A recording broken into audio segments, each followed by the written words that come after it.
Olá pessoal, bem-vindos à Zombie TV, uma overdose de cultura geek. O meu nome é Ricardo Trindade, um nerd de serviço, e hoje vamos falar do vilão mais icónico dos cómics e do cinema, uma personagem envolta em mistério, seja na sua origem como na sua criação, Joker, o palhaço do crime. Esta personagem não possui superpoderes, mas é dotado de inteligência, astúcia e muita loucura. É tanto de bizarro como de sádico. Fiquem com este vídeo e venham descobrir o porquê.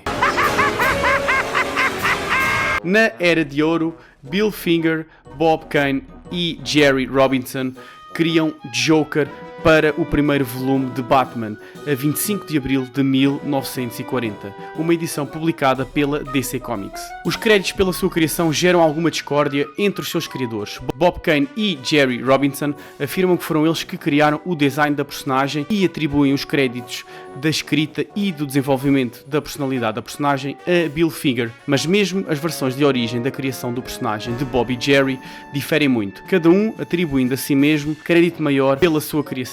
Mas, basicamente, a personagem é inspirada numa imagem do filme, que é inspirado num livro com o nome The Man Who Laughs, ou em português, O Homem que Ri, de 1928. E também tem inspiração numa carta de póquer com o desenho de um Joker, um Coringa. Inicialmente, Joker era para ter morrido no primeiro número da revista Batman, mas o editor viu potencial na personagem e decidiu poupá-la. A personagem foi tão popular que apareceu em 9 dos primeiros 12 volumes da revista Batman.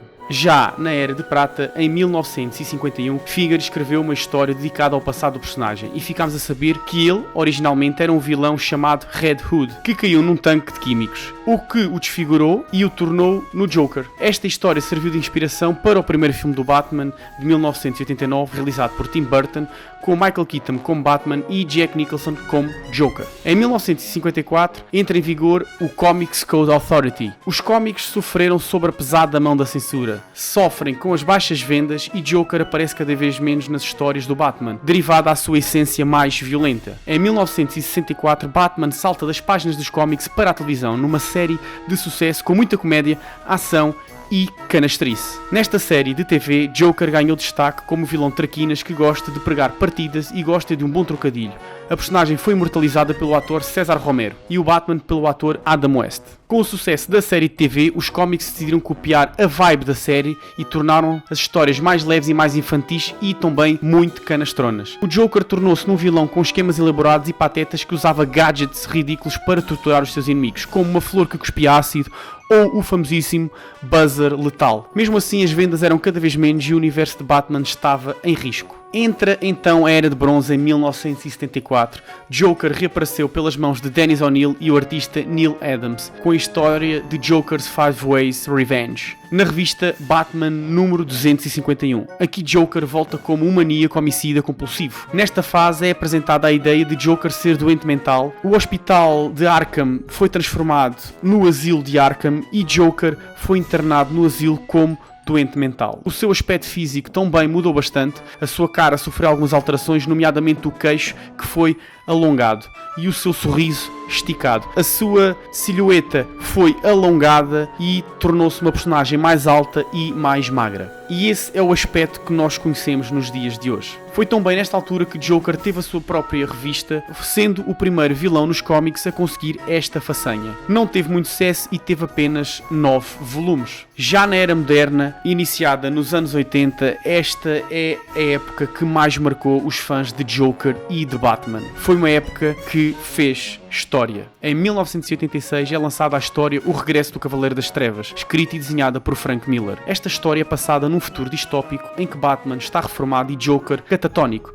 Aqui é apresentado o conceito de que Joker não existe sem o Batman e vice-versa. É uma história negra e violenta, muito ao estilo de Frank Miller. Em 1988, o mundo dos cómics foi abalado. Joker mata Robin, mata Jason Todd, no arco Morte em Família. Uma decisão feita pelos fãs que podiam votar por telefone se Robin era morto ou não. Com 72% dos votos, os fãs votaram que Robin tinha de morrer. E morreu pelas mãos de Joker numa cena ainda hoje considerada por muitos traumatizante. Morreu espancado por Joker com um pé de cabra. Mais tarde, Jason Todd ressuscita e torna-se no anti-herói Red Hood, em homenagem ao seu assassino. Também em 1988, Alan Moore e Brian Bolland escrevem a história Piada Mortal. Este conto aprofunda a origem do palhaço do crime. Nesta versão, ele era um comediante falhado que se torna Red Hood por uma noite para realizar um assalto. As coisas correm mal e bem, o resto vocês já sabem. A Batgirl Barbara Gordon é raptada e paralisada por Joker e esta história é considerada por muitos a melhor história do Joker. Mais uma vez uma história marcada pela violência e pelo lado mais negro dos vilões do Batman. Em 1989 saímos dos anos 80 em grande com o Batman no grande ecrã, o primeiro filme do Batman realizado por Tim Burton e com uma magnífica interpretação de Jack Nicholson como Joker. Em 1992 estreia a série animada do Batman pela Warner, até hoje considerada uma das melhores séries animadas de sempre. Conta com mais uma versão do Joker e desta vez pela voz do talentoso Mark Hamill, o eterno Luke Skywalker. Nesta série é apresentada também pela primeira vez o interesse amoroso de Joker, a nossa querida Harley Quinn. Em 2008 sai mais um filme do Batman e mais uma interpretação do Joker, desta vez pelo falecido Heath Ledger, que entrega uma das performances mais icónicas do cinema e que lhe valeu um Oscar de ator secundário, no filme de Christopher Nolan, Batman, o regresso do Cavaleiro das Trevas. Em 2012 sai mais uma grande história do nosso palhaço do crime, a história Morte na Família, uma clara referência à história em que Joker mata Jason Todd. Aqui o escritor Scott Snyder e o desenhador Greg Capullo exploram a relação simbiótica entre Batman e Joker, a relação que já tinha sido apresentada por Frank Miller no regresso do Cavaleiro das Trevas. Joker descobre quem é o homem por trás da máscara e ameaça a sua família adotiva, neste caso Alfred, a Batgirl, os Robins, etc.